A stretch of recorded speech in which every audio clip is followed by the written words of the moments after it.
Hi everybody, this is Jennifer Zick coming to you from the global home-based headquarters of Authentic Brand today. I'm so happy to be with you all for Startup Week and delighted to have this opportunity to open things up with you on the main stage of the marketing track, day one.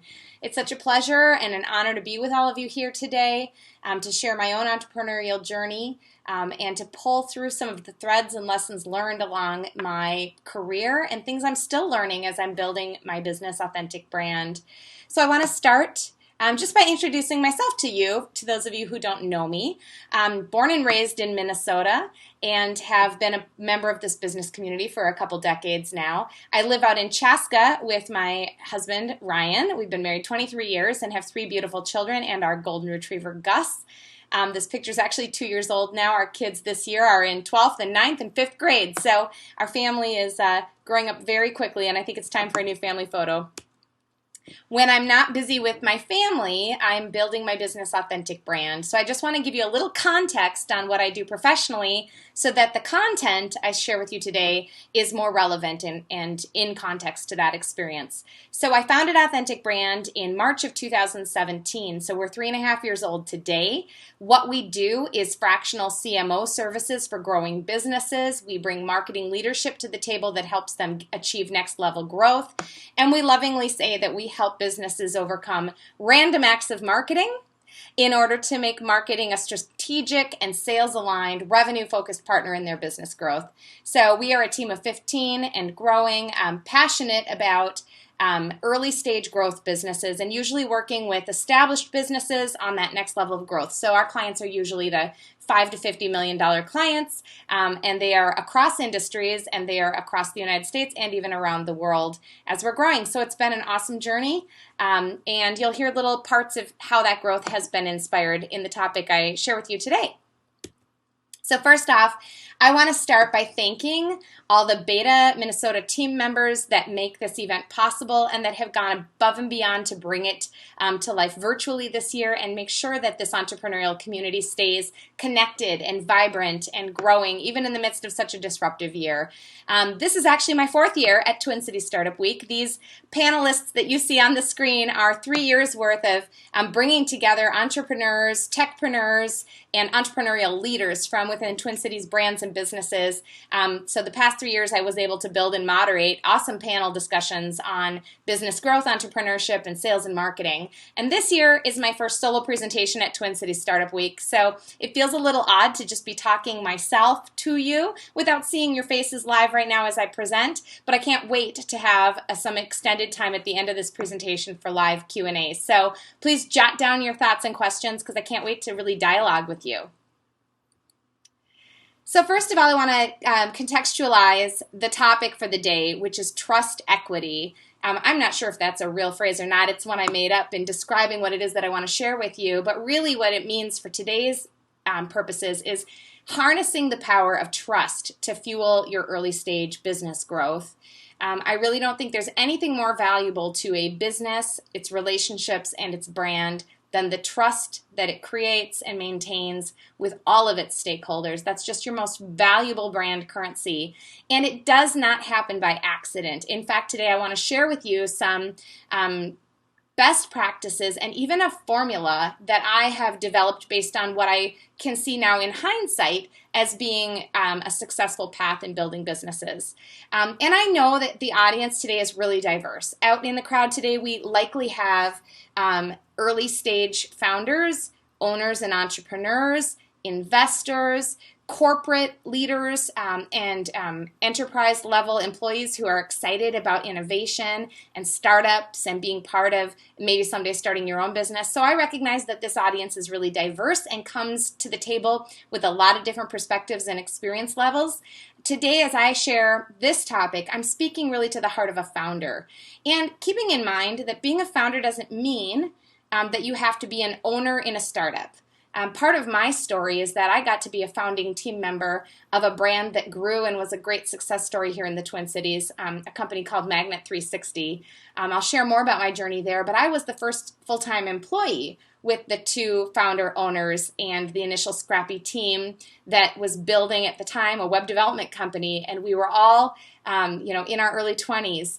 And even though I wasn't an owner in that story, I spent 13 years in that business as a founding team member, wearing a lot of different hats and constantly needing to represent the business in different ways. And so I think I hope this content will pull from experiences I've had as an employee, an advocate, a brand builder on behalf of our clients, and as the leader and brand builder of Authentic Brand. I'm trying to thread that all together. So I just invite you to take what is useful from this presentation for you and ignore what's not useful. It's rooted and grounded in a lot of my own personal experiences, so they might not fit you perfectly, but I hope there's at least something that's inspiring and actionable that you can take away from today's presentation. So I invite you to make it your own. I want to start by sharing with you a little bit of background on my personal brand story. So you heard me already speak about the 13 years I spent at Magnet 360. And when we first started, actually, the company was called Reside. And that was in my early stage career. We were young and we didn't have networks of influence. We hadn't established any personal brand trust as who we were as leaders. We were all in our 20s, just kind of coming out of our first jobs out of college and wanting to build something meaningful and being really determined.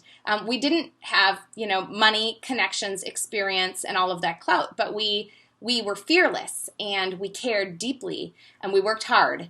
And we were also lucky, and we learned quickly. And a lot of that experience now helps inform how I approach my entrepreneurial journey with Authentic Brand. And I'm sorry if the image of my face is covering some of the content on my slides. I've tried to move things around, but I'll speak to what's there. So in the early stages of my career, I didn't even really know it. I can see it now in hindsight. But I was establishing credibility in my own personal brand.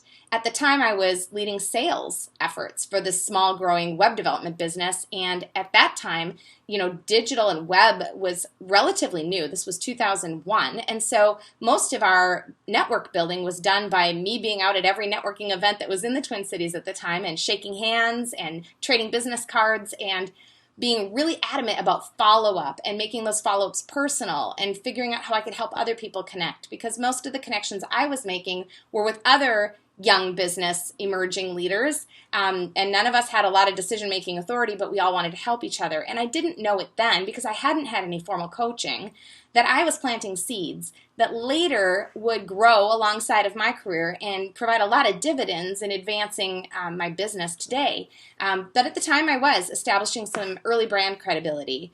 And then down the road, after I had been with the company for many, many years, I recognized that as I had shifted from sales and out in the market and customer focused to building the marketing facet of the organization and the marketing team, I had really moved from an external facing kind of public representation of the brand to an internal team that was promoting the brand and the other executive leaders. And my story became really synonymous with the brand's story. And that was what I was doing all day. And as I realized that I was limiting my brand a bit, because I no longer had a story about Jennifer Zick. I only had a story about Magnet 360, and it was a great story. But when I started thinking about making the change in my career, I realized I needed to reinvent and rebuild my personal brand and make sure that I had credibility apart from the business story.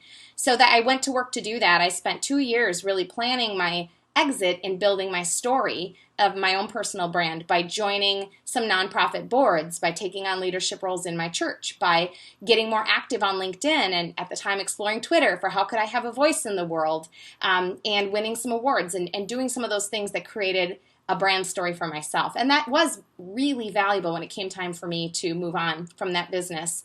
And after a couple other roles along the way, it was ultimately a job loss that propelled me into launching Authentic Brand. So though I had always nurtured this little seed of entrepreneurship in my heart, I had never decided that there was a specific time that I would launch a business. But when I lost my job in my last corporate role, I was faced with an option to either go get another great job or to build something of my own. And as I looked at my life and the space and time I have left, I knew I didn't want to live with any regrets. And so I made the decision to start a business and go all in on that, and figured that, the worst thing that could happen is that I fail or I don't like it, right? And then I'll get another job.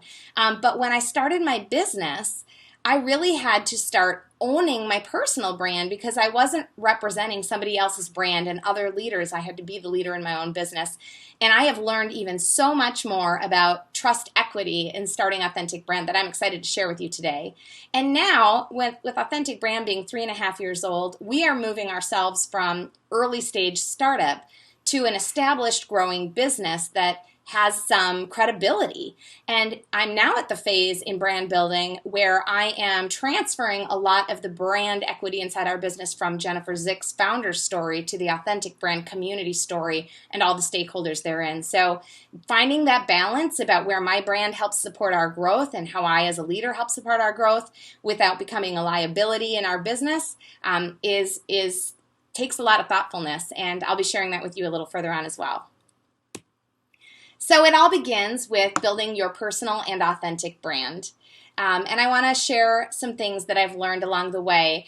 This is going to be a 3-part model. Just before COVID, so early in 2020, which seems like a lifetime ago, I was invited to speak at a couple of executive events. One was for a group of executive financial leaders, so CFOs and some COOs in the crowd, and accountants and bankers.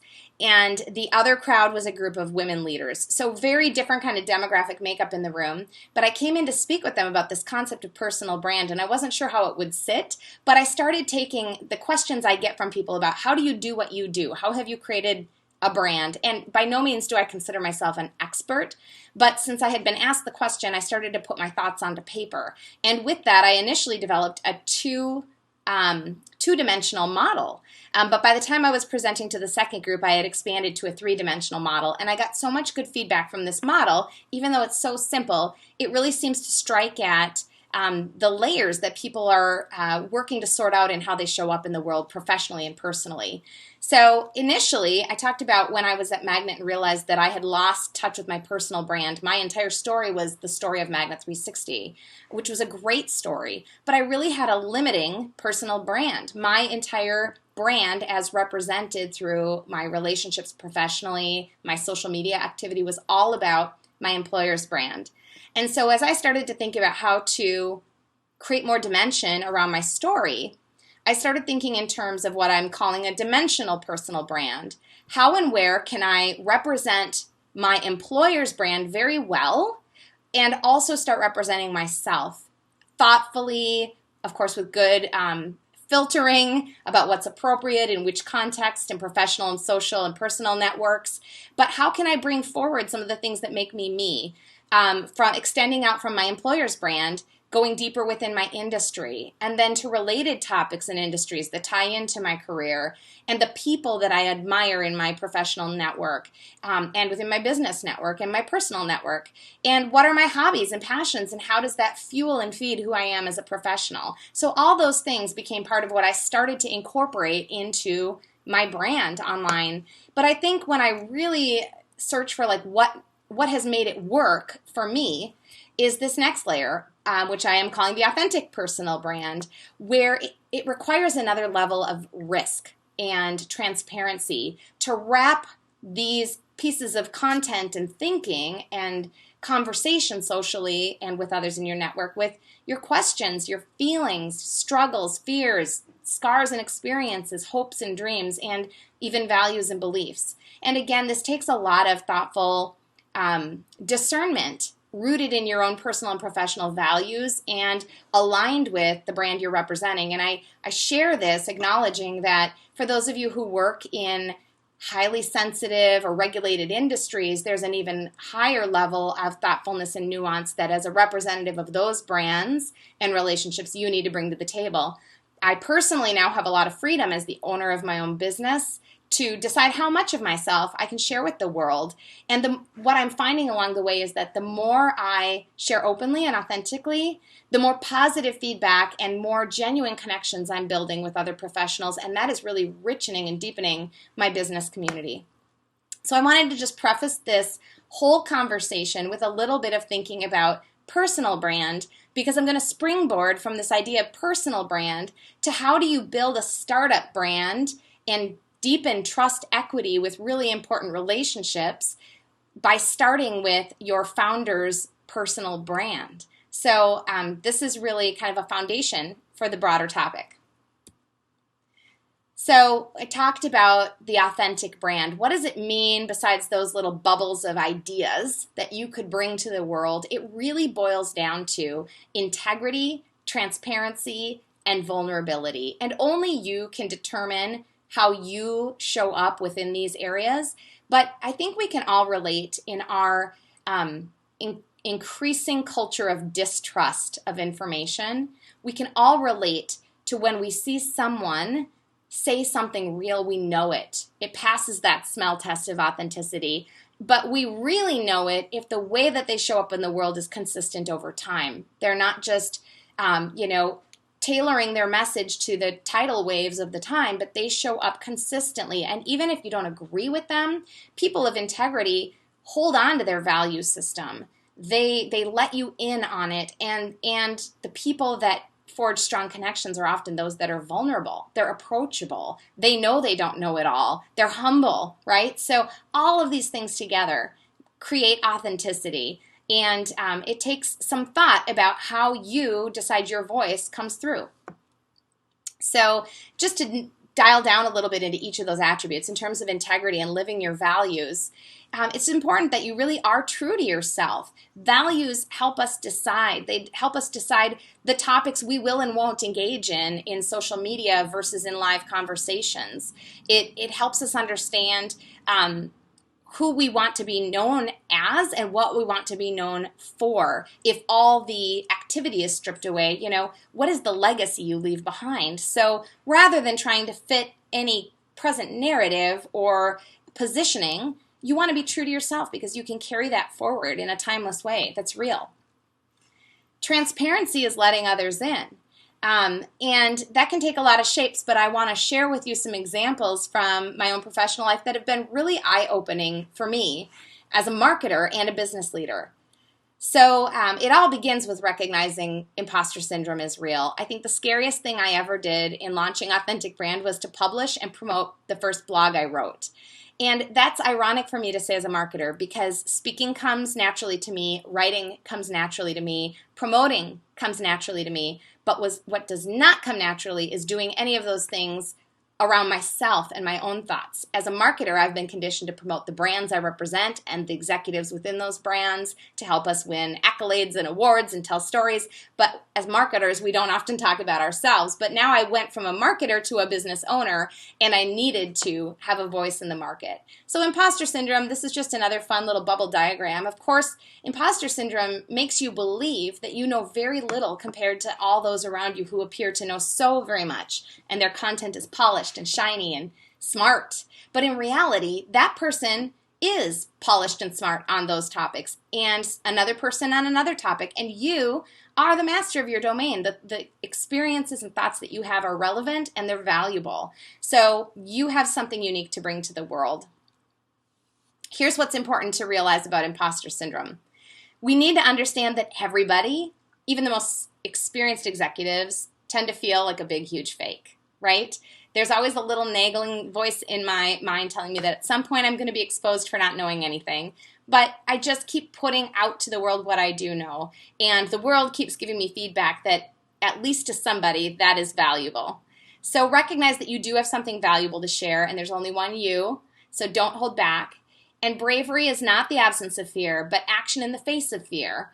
And what is the worst thing that can happen? I mean, let's be really honest. I mean, obviously, a super unthoughtful tweet really could lose you your job if you really aren't using emotional intelligence and filtering. However, as you share yourself thoughtfully and you share your experiences thoughtfully and humbly and authentically, what is the worst thing that can happen?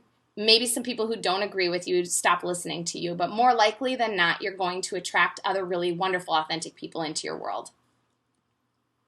I want to contrast two kinds of content that I use on social media and the results that I see from this, because I think too often business leaders believe that the best way to build and promote their brands is to share thought leadership. And I'm a huge proponent of content and thought leadership. I've been committed to creating content through Authentic Brand since day one. And some of that content is now producing some really wonderful organic search engine lead generation and feeding our sales efforts. And it's great. It's important stuff. But I'll tell you that every time I share a piece of content on LinkedIn, I'm lucky if I get 12 likes and maybe 75 views. But when I share an experience, a moment, a celebration, it goes crazy.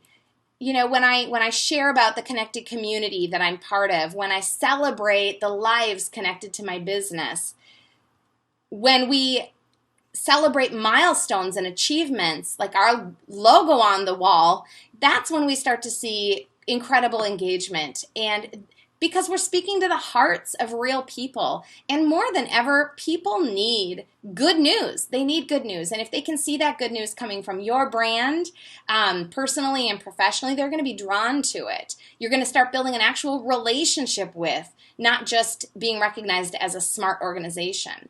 So I try to do just as much, if not more, recognition of people and celebrations and moments and milestones than I do pushing content and subject matter expertise, because trust is not just what you know and it's not just who you know, it's what you care about and where your heart is as a leader and as an organization. And so finally, vulnerability is bringing your whole self. And whole is relative. Of course, there are parts of my life that just don't get broadcast all over social media or shared in my monthly email update. But for what I do share, I want it to be expressive of my whole self. I want personality to come through. I want my strengths and my weaknesses to come through and to be relatable. And last fall, I had the opportunity to be part of Coffee and Closers with Mikolai Bador. And later today, I get to be part of Cocktails and Closers with Mikolai. So it was a perfect example to use here today as part of Startup Week. But I went into that conversation feeling super compelled to be my entire real self. And while the topic was around sales and marketing, we ended up having a conversation that included aspects of family and faith and what is success. And so many real and raw moments from my life shared there. And I've never seen, I probably received 20 emails or LinkedIn messages specifically from attendees, as well as many conversations with those who were there in the room, thanking me for being vulnerable. And these were just a few of the comments that came through my LinkedIn inbox. People who really, even if they don't agree with the structure of my family or the role I have as a working mom, or I doubt there were very many that disagreed with that. But even if they don't agree with my religious viewpoints, they respected that I own them and I'm willing to share them. I'm willing to put myself into the world. And so again, this isn't done with any kind of lack of thoughtfulness or empathy for others' viewpoints. I absolutely love and embrace the diversity of our community. But I also want to be true to who I am and really show up as my whole self. And for me, that's been a real valuable lesson in being a business leader, is that that's how deep, trusting relationships are truly forged.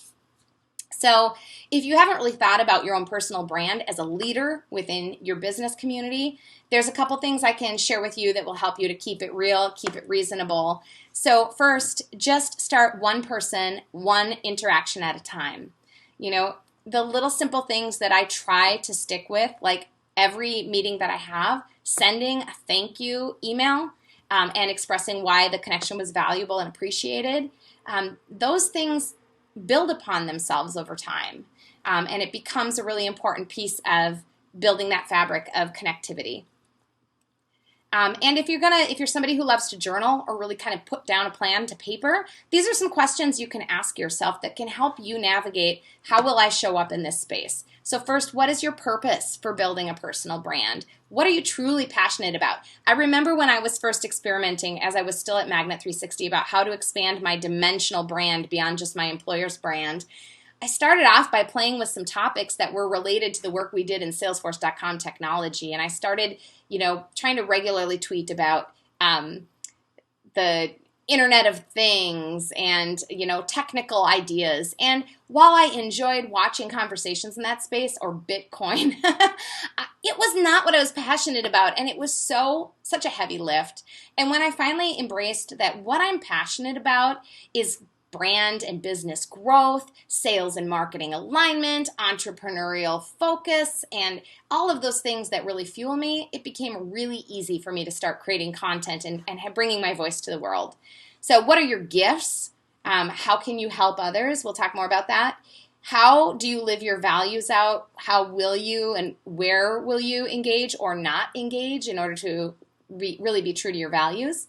Where are your communities? And what skills or knowledge do you need to be effective in building relationships in the business community that you're looking to connect within? Some of you probably need to take a class in LinkedIn and how to find and foster relationships without being spammers. So learn what you need to learn in order to show up authentically as you. So this is just a recap. What kind of personal brand are you building? And I just encourage you, don't feel overwhelmed if you're over in the limiting brand and that's where you are today. Like, pick one other little bubble from the dimensional brand model and try it out and see what happens and see what you learn. And then follow your heart and follow your values, and you're not going to go wrong. So let's catapult into what I promised you today, which is a formulaic approach to business growth through this transfer of trust idea and trust equity.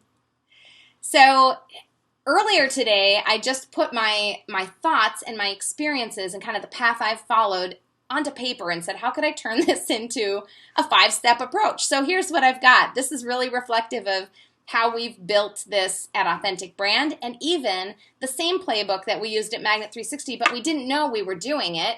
We muddled our way through, and it took us a lot longer as first-time entrepreneurs, but now in building Authentic Brand, I'm able to be more purposeful about moving through these gates for how Authentic Brand grows from 0 to hero, and we're still on our journey. But it all begins with existing relationships, then establishing your brand credibility, expanding your networks of trust, elevating the brand through influence, and then eventually extracting that personal brand out. So I want to deep dive into each one of these stages and give you a little bit more context and examples of what that might look like in action. So phase 1, existing relationships. As a founder or a member of an early stage startup, you come to the table and your brand is unknown. It doesn't have credibility. It doesn't have trust. Nobody even may know the name of your business. So it all begins with, who do you already know that trusts you personally as the leader or leaders within the organization? And then how do you ask or equip them to help you? Okay, so those initial relationships are likely your own team members, your past colleagues and past clients and partners, your friends and family, your immediate network. Now, some of you have been through the entrepreneurial ropes a couple times over, and you've got a really rich and established network. And so when you launch into something new, it's like the world has your back. And they know you, and they know you're going to be successful, and you've got all that support. Some of you are early stage entrepreneurs who've never been through the cycle of business growth. And I want you to be encouraged today, because I'm trying to share with you everything I learned the hard way so that maybe you can be a little more proactive in thinking about how you can more quickly establish networks of trust. So the key in this existing relationship time frame in your business is that you have to be really honest with yourself about your connected levels of influence. And for me, when I launched Authentic Brand, the 4 years prior to that, I had been holding roles mostly based out of the Bay Area. I was living in Minnesota, but I was working mostly in the Bay, telecommuting, and leading global teams. And so I was quite disconnected for 4 years from my local network, not because I didn't care about them, but because those roles were big and pretty overwhelming, and I just didn't have capacity to locally network. And so when I decided to start a business here that would initially be a local business with local clients, I was a little bit worried. I was reasonably humble and didn't know whether my network was going to have my back or remember me or understand what I was trying to do. But I was really wonderfully surprised that when I announced via LinkedIn that I had hung my own shingle, those relationship seeds that I sowed early in my career when I was establishing my personal brand, the fact that I had for the most part, as best as I could, done the right thing by people and followed through and kept my promises, that came back to me in spades. And so those networks matter, but you got to be realistic, because if you're early in your career and you're early as an entrepreneur, you may not have that 15, 20 years of built up network support around you, and you're going to have to find other pathways through relationships with people who do have those networks of support. Phase 2, establishing your brand credibility. At this point, you got to prove that your business can back up what it claims to exist to do, right? So the question here is, who are we working with that trusts us personally and corporately? So your early customers, your early employees, your early partners. For me, my first clients with Authentic Brand were people I already knew and had often either worked with or worked for. They knew me, they trusted Jennifer Zick, and they believed in whatever I was going to do would be good, and that they wanted to be part of helping to launch this business and its success. I mean, you just can't overvalue those relationships that will be those early adopters. And then the key is that you must deliver on all of your promises, whatever it takes. And I mean, the hint on that is that's true all the time. So always under promise, over deliver. In the world, the bar is set pretty low because a lot of people over promise and under deliver. So if you can be one of the rare people who really follows through on what you say you're going to do consistently over time, you're building that brand trust. And then you want to leverage these successes. I was so grateful. I never hesitated to ask every single one, and I still don't hesitate to ask every client of Authentic Brand if we could have permission to use their logo in our marketing, if they would provide a testimonial. We captured some really wonderful early video success stories, because this credibility is remarketable. That's how you build trust upon trust upon trust, which takes us to phase 3, expanding networks of trust. So this is when you start saying, all right, we have an established and credible thus far business. Our service or our product is now grounded. So who can help us scale? What are existing networks that are already established, that are bigger than ours, that they already have trust with our future buyers? At this point, hopefully you've started to do some of that marketing strategy work of identifying your ideal customer profile, understanding what matters to them, how you become part of the solution for them, and where it is that they live in the world and how they interact. Maybe they're all members of an industry association. Maybe they all buy services from another tech provider that if you had a partnership with could really propel you. So networks of trust that expand your business could be those client referrals I talked about and those stories that leverage into their connected networks. It could be through employee advocacy and your employees' experience in your business, helping to elevate your brand, draw other qualified employees and prospects your way, and most certainly through some level of potential partnership, whatever that might look like. The key here is to help first. You've got to come at these relationships without a self-serving agenda. If what you're after is only to your benefit, you might as well just stop right now, because that's not how trust is built. You have to create something of value first. And I know you're a startup, and I know your resources are slim, but your creativity is huge. You're a builder. So ask yourself, what is it that this bigger, more established entity or organization doesn't have that we might be able to provide, that would be of service to them, that would help them to trust us and to see our capabilities, and therefore be willing to open some doors for us to collaborate and for us to naturally gain some exposure to their world. So this can't have a forced value exchange. It can't feel manipulative. You actually really, truly do have to care deeply about the success of anybody that you're looking to partner with in building trust. I want to give you some examples from Authentic Brand and how we're putting this into action. So it was year 1 that I recognized that many of our clients here in the Twin Cities run their business on EOS. It's a business platform called the Entrepreneurial Operating System. We had used it at Magnet 360. I had started using the tools from EOS in building Authentic Brand, so I was really familiar, but I'm not at all affiliated with EOS. But I did recognize that this community of Minneapolis companies is pretty deeply connected with EOS, and the EOS network overlaps. They serve often the same size and type of businesses that we serve. So there was that natural overlap, and they had a much more established network of businesses, and their clients are executives just like ours. So I started to ask myself, how on earth would I create something of value for that community? And as it turned out, I knew most of the EOS consultants and implementers in the Twin Cities, and so I began with a simple strategy. I knew that every one of these implementers hosts for their clients quarterly meetings. Many of them have their own office and big quarterly conference centers, but many of them don't, and they rent space. And so we had just built out a big, beautiful conference room as part of our office. And so the first thing I did to help first was to send an invitation to all of those implementers to use our space for free whenever they wanted. And what that does for us is bring those influencers, potential referral partners, and their clients who are someday potential buyers into our environment where we can give them a great authentic brand experience without pitching anything, without even having to tell our story. It just connects our brand with a positive experience and with something we can give. So that was our first step in expanding that network of trust. Phase 4, elevating brand through influence. So the question here is, how can we scale our trusted networks now that they're established, right? So at this point, you're looking for those seeds that you've planted and the things that you've given. Now you're looking for ways to harvest those seeds through hopefully cultivating third-party referrals, expanded and larger partnerships, not just regional, but national, or strategic collaborations. Hey, now we've given this value to you. What would you say about us partnering together to create a piece of content and we both contribute and we both put some budget in on it, right? That's the elevation component. The key here is that you have to be very careful not to lose track of your actual business objectives. As you start developing circles of extended trust, others will have their own business objectives and ideas for how you could help them. And that's awesome. But not every good idea is one that is going to propel both your business and theirs. So you need to focus on those ideas that help others and advance your business vision, and then be prepared to say, no, this isn't a fit. Your focus is only going to lead you into deeper levels of trust because you know yourself well and you have a focus and you know what is going to serve your communities of influence best.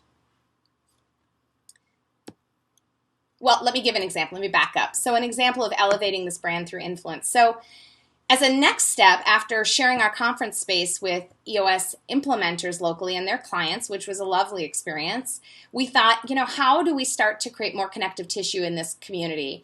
So early this year, we had started to make plans to host an event at our office that would bring together some of the executive leaders of businesses that are powered by EOS. And it wasn't a marketing event. It had nothing to do with authentic brand and pitching them our services. It was simply being a host to bring those brands together so they could meet one another, learn from each other's shared experiences, and again, our brand, by way of being host and coordinator, would be attached to something of value in that community of influence.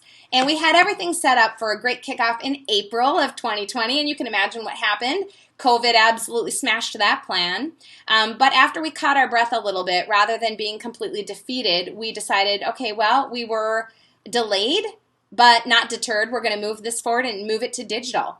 And I have to admit that I've used Zoom for many years for meetings, but never for webinars or large group meetings. So it was a really fast learning curve for us. We set up a large group Zoom meeting and evangelized it just through the 20-30 people in our local network. And before we knew it, we had over 100 EOS leaders registered from all around the country. For those of you who know EOS, this is the integrator community, exclusively for the integrators in those businesses. And so we suddenly had expanded and elevated our brand through local influence that connected to further influence circles further out because the something of value we had created was relevant beyond just this local connection. And so we've now hosted, we're coming up on our 5th monthly event for integrator community, and we've had hundreds of EOS leaders, again, people who could potentially be customers of ours at some point, attending from all across the states and even from 7 countries around the world. So those seeds of trust expanded into higher value opportunities that then grow through circles of trust are what elevates a brand. So phase 5, though, this is something I've been thinking about from the beginning, and I encourage you to do the same. We're definitely at the point in authentic brand where the brand story and the trust equity in the business can't just live with Jennifer Zick. It has to live with authentic brand, all of our CMOs, all of our team members, all of our stakeholders connected to the business. That's where trust needs to live. And as much as I absolutely love my role in the business, there may come a day when I want to step further back or put somebody else into the CEO seat or sell the business or exit somehow. So I'm asking myself now, How do I do the right things with my personal brand now to help build and support the business without becoming a liability? And how might I exit the business someday or exit my current role without damaging the corporate brand? So some of the important things to think about here is, how do you begin early on through steps 1 through 4 to elevate other voices in your business, other thought leaders. You have to make your customers, employees, and partners the story heroes. If you're the brand story hero, that's great. If what you want is a small boutique lifestyle brand, or what you want is to be an author and keynote speaker, independent with some support around you, great. Be the hero, be the voice and the face forever. But if you're like me, building a business and you want the value to stay with that business, with or without you, you have got to elevate other voices in the business and start early. So the key here is to start with the end in mind. Decide early on, as best as you can, what you want from your business, how you can be an asset and not a liability. Where's the point where you become a liability? So plan ahead so that your personal brand doesn't get in the way of your bigger vision and become a limiting factor. All right, we're getting down toward the end. Thank you for sticking with me thus far. I want to just kind of wrap up with this idea of the multiplier effect. Trust, equity, and influence. So I've shared our story of just one example of what we're doing to build circles of trust that expand outward in a ripple effect into their connected circles of trust and influence. And then eventually your brand and you as a branded leader become influential if you weren't already when you started. And that influence can accelerate your growth. So if you haven't really started building circles of influence, here's a little formula for how you can think about getting started. It begins where we started today, with sharing your authentic personal brand. And you might need to do a little soul searching to even figure out what that is, and experimentation, and that's okay. This doesn't have to be fast, but I do encourage you to make it formulaic and purposeful. So share your authentic personal brand. Be clear with yourself and with others what you're trying to achieve, short and long term.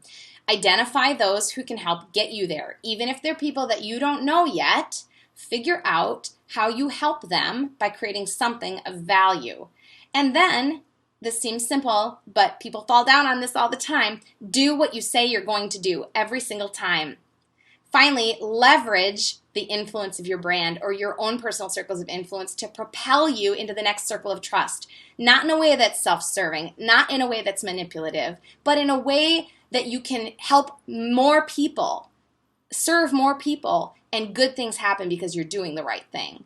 And finally, and importantly, as a wrapper over all of this, you have to care. You can't lose sight of the big picture and the fact that at every touch point and interaction, there's a real human being or many human beings that represent relationships and their own perceptions of you and your business. So treat people well, care about people, care about their success, be a champion for their success, and they will bring you up with them. That's all I have for formal content for you today. I sure hope it's been hopeful, that there's some kind of nugget in there that is actionable or inspiring for you. I would love to connect with you and stay connected with you. You can find me via email. You can find me on LinkedIn. I have a Twitter account, but I'm not using it very frequently. So if you tweet me, please don't be afraid, or don't be surprised if you don't hear from me for quite a while. And you can check out Authentic Brand online as well. I'm going to stay around for some more conversation and some more Q&A, so bring your questions. I'm excited to connect with you. Thank you so much.